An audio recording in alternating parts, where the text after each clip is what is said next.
Hello everyone, my name is Prashant and welcome to the career smart learners.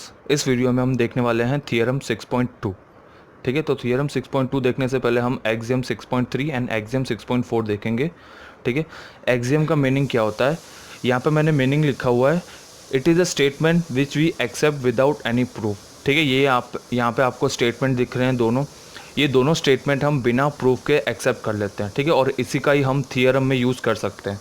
तो यहाँ पे statement क्या है वो पहले देख लेंगे। Axiom 6.3, if a transversal intersect two parallel lines, यहाँ पे आपको ये ट्रांसवर्सल दिख रहा है, वो दो पैरेलल लाइन को इंटरसेक्ट कर रहा है। ठीक है, तो then each pair of corresponding angles is equal. ठीक है, तो इसकी वजह से क्या होगा कि यहाँ पे कॉरस्पॉन्डिंग एंगल्स बन रहे हैं, ट्रांसवर्सल की वजह से ये दो कॉरस्पॉन्डिंग एंगल्स बन रहे हैं और ये कॉरस्पॉन्डिंग एंगल्स आपस में इक्वल होंगे। ये हमने ऑलरेडी पेयर ऑफ एंगल्स में बोल दिया है, लेकिन यहाँ पे हमने एक स्टेटमेंट के फॉर्म में लिख दिया है एक्सियम 6.3। इस स्टेटमेंट में आपको ध्यान से देखोगे तो पहले दो पैरेलल लाइंस आपको दे दी है, उसी के बाद आपको कॉरस्पॉन्डिंग एंगल्स मिल रहे हैं। एक्सियम 6.4 क्या है, if transversal intersect two lines such that corresponding angles is equal then two lines are parallel to each other, it is converse of axiom 6.3।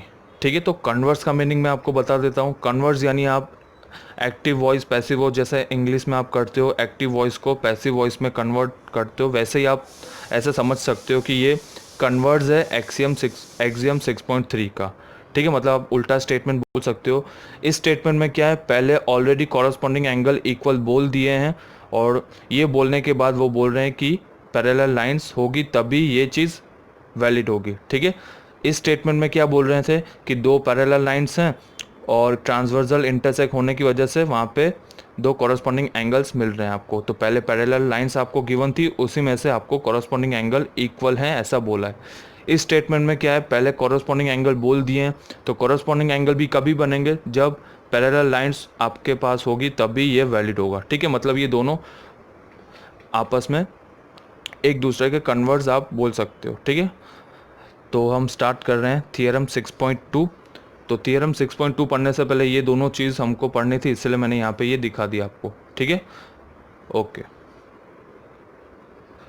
यहाँ पे हम स्टार्ट कर रहे हैं थियरम 6.2।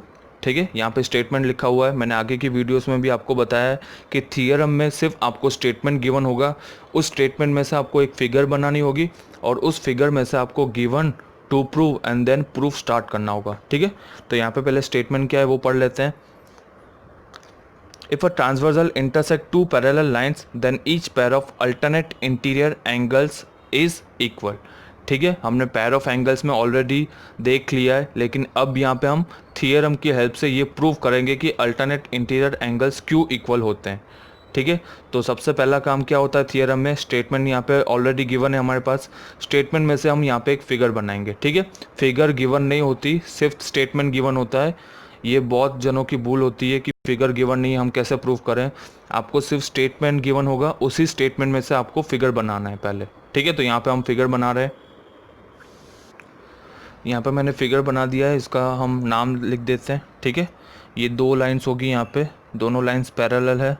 ठीक है, क्योंकि ऑलरेडी पैरेलल लाइंस यहाँ पे बोल दिया हुआ है, तो ये लाइन मैं मान लेता हूँ लाइन AB और नीचे लाइन CD, और ये जो ट्रांसवर्सल है उसको मैं नाम दे रहा हूँ ट्रांसवर्सल T। ठीक है, इसकी वजह से क्या हो रहा है, यहाँ पे एंगल्स बन रहे हैं, एंगल 1, एंगल 2, 3, 4, आप कैसे भी नाम दे सकते हो। ठीक है, 5, 6, 7 एंड 8। ठीक है, तो ये स्टेटमेंट हो गया, स्टेटमेंट में से हमने हमारा एक फिगर बना दिया। तो हम यहाँ पे लिख रहे हैं पहले तो गिवन क्या है, पहला पॉइंट हम लिखेंगे गिवन। तो एक ट्रिक होता है थियरम में कि देन के पहले जो भी लिखा होता है वो सब गिवन होता है, देन के बाद जो भी लिखा होता है वो हमें प्रूफ करना होता है, मतलब टू प्रूफ में ये लिखना है देन के बाद वाला। ठीक है, तो अभी हमें यहाँ पे आगे क्या क्या गिवन है, दो पैरेलल लाइंस गिवन है, तो यहाँ पे हम लिख देंगे AB पैरेलल टू CD, ये गिवन है, एंड ट्रांसवर्सल T हमको गिवन है। तो ये स्टेटमेंट हमने यहाँ पे लिख लिया, AB parallel to CD and transversal T। ठीक है, ये हमने गिवन में लिख दिया। गिवन के बाद आता है टू प्रूव। हमें प्रूव क्या करना है इस स्टेटमेंट में, तो देन के बाद जो लिखा होता है वो हमें प्रूव करना है। क्या प्रूव करना है हमें? यहाँ पे अल्टरनेट इंटीरियर एंगल्स इक्वल है ऐसा प्रूव करना है। तो यहाँ पे अल्टरनेट इंटीरियर कहाँ पे बनते हैं? हमको पता है अल्टरनेट इंटीरियर का शेप होता है जेड शेप, ठीक है। तो यहाँ पे जेड शेप कौन सा होगा? एंगल 3 और एंगल 5 का। तो ये हमें प्रूव करना है एंगल 3 इक्वल टू एंगल 5। उल्टा जेड शेप भी हो रहा है, तो ये एंगल 4 और एंगल 6 ये भी हमें प्रूव करना है, ठीक है। तो ये हो गया गिवन स्टेटमेंट और ये हो गया हमारा टू प्रूव स्टेटमेंट, ठीक है। तो प्रूफ हम स्टार्ट कर रहे हैं। यहाँ पे हमने थियरम 6.1 में देख लिया था कि वर्टिकली अपोजिट एंगल इक्वल होते हैं। तो एक चीज़ आपको ध्यान रखनी है, थियरम 6.2 है तो 6.2 के आगे आपने जो भी पढ़ा है वो सब आप इसमें डाल सकते हो, ठीक है। मतलब वो आगे की सारी प्रॉपर्टीज़ यहाँ पे आप यूज़ कर सकते हो। तो थियरम 6.2 हम यहाँ पे कर रहे हैं प्रूफ। तो हम थियरम 6.1 का जो रिजल्ट है, जैसे कि वर्टिकली अपोजिट एंगल इक्वल है, तो वो हम यहाँ पे यूज़ कर सकते हैं, ठीक है। तो यहाँ पे मैं यूज़ कर रहा हूँ वही थियरम 6.1 का रिजल्ट। तो यहाँ पे वर्टिकली अपोजिट एंगल कौन सा है? एंगल 1 और एंगल 3। तो इसको मैं लिख रहा हूँ एंगल 1 इक्वल टू एंगल 3। इसके रीज़न में मैं लिख दूंगा वर्टिकली अपोजिट एंगल, ये होगा उसका शॉर्ट फॉर्म, ठीक है। चलो, इसके बाद अभी अभी हमने देखा था एक्सियम 6.3, जिसमें हमने बोला था कि अगर दो पैरेलल लाइन से एक ट्रांसवर्सल है तो वहाँ से हमें कॉरस्पॉन्डिंग एंगल्स मिलते हैं। तो वो भी यहाँ पे मैं लिख सकता हूँ एंगल 5 और एंगल 1, ये दोनों आपस में क्या होंगे? यहाँ पे ये दोनों आपस में होंगे कॉरस्पॉन्डिंग एंगल्स। तो यहाँ पे मैं रीज़न में लिख देता हूँ ये दोनों होंगे आपस में कॉरस्पॉन्डिंग एंगल्स, ठीक है। तो ऊपर वाले ये दो स्टेटमेंट में से आप क्या देख पा रहे हो कि एंगल 1 3 के भी इक्वल है और एंगल 1 5 के भी इक्वल है।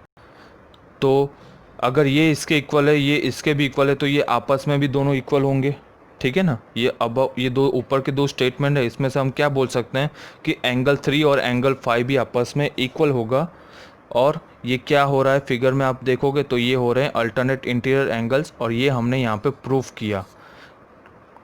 हमने यहाँ पे कैसे प्रूव किया? वर्टिकली अपोजिट एंगल और कॉरस्पॉन्डिंग एंगल की हेल्प से हमने क्या प्रूव कर लिया? ये एंगल 3 और एंगल 5 जो जेड शेप बन रहा है वो अल्टरनेट इंटीरियर एंगल्स है, ऐसा हमने यहाँ पे प्रूव कर लिया, ठीक है। तो 4 और 6 को भी प्रूव कर लेते हैं। तो 4 के सामने है 2, तो यहाँ पे मैं लिख सकता हूँ एंगल 2 इक्वल टू एंगल 4। यहाँ पे मैं लिखूँगा वर्टिकली अपोजिट एंगल्स, ठीक है। और क्या लिख सकता हूँ कॉरस्पॉन्डिंग एंगल्स के बारे में? 2 और 6, यहाँ फिगर देखोगे एंगल 2 और एंगल 6 ये क्या होंगे? Corresponding angles.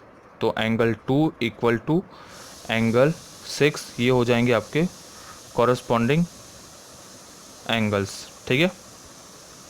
तो एंगल 2 एंगल 4 के भी इक्वल है, एंगल 2 एंगल 6 के भी इक्वल है, तो ये आपस में भी दोनों इक्वल होंगे। और ये हमने यहाँ पे प्रूफ कर लिया कि अल्टरनेट इंटीरियर एंगल्स आपस में इक्वल होते हैं, ठीक है। ये हमारा स्टेटमेंट हो गया थियरम 6.2 और ये हो गया उसका प्रूफ। गिवन लिख लिया हमने, टू प्रूफ लिख लिया और ये प्रूफ लिख लिया, ठीक है। तो नेक्स्ट वीडियो में हम देखेंगे थियरम 6.3 जो इसका कन्वर्स थियरम है। जैसे कन्वर्स एक्सियम था वैसे ही थियरम 6.3 थियरम 6.2 का कन्वर्स होगा, ठीक है। तो वो हम नेक्स्ट वीडियो में देखेंगे। अगर आपको हमारा ये वीडियो अच्छा लग रहा है तो सब्सक्राइब कीजिए कैरियर स्मार्ट लर्नर्स को, and thank you for watching.